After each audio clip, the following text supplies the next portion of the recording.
কবিতাৰ শিৰোনাম মহাচন্ন সঁহাৰি, কবি শ্ৰীমতী তিলমা বৰুৱা আৰু আবৃত্তিকাৰ দীপজ্যোতি। বন্ধু তুমি মৰম, বন্ধু তুমি চেনেহ, সেই বন্ধুক এৰি থৈ থাকিবানো কেনেকৈ?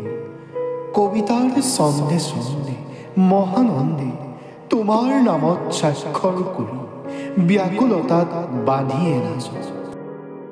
বিচৰণ কৰিছোঁ বৃন্দাবন, ৰিণিকি ৰিণিকি দেখিছোঁ যমুনা, শুনিছোঁ কাণেৰে কৃষ্ণাই মাতিছে ৰাধা ৰাধা ৰাধা বুলি।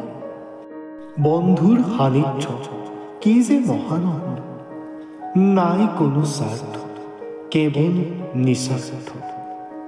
তুমি কাষত আছা বাবে পাহৰো দুখ বেদনা, লওঁ তোমালৈ মনত পেলাই ভক্ত হিয়াৰ সান্তনা। তোমাৰ নামটো মোৰ ওঠত ২৪ ঘণ্টাই মুখস্থ। নাভাবিবা বন্ধু তোমাৰ ভাটৌ চৰু কাঢ়ি ল'ম বুলি, মোৰ অনুভৱক জনাবা সহায়। সেয়ে হ'ব মোৰ জীয়াই থকাৰ মোহচন্নৰ ৰামধেনুৰ জেউতি। সপোনতে তুমি আহি কাষতে বহাহি মোৰ, অভিমানী হৈ বোৱাই দিয়া চকুলো। বন্ধু আহিবা দেই এদিন, উন্মাদ উদ্ভাসিত বঢ়িয়া ফাগুন অহাৰ সময়।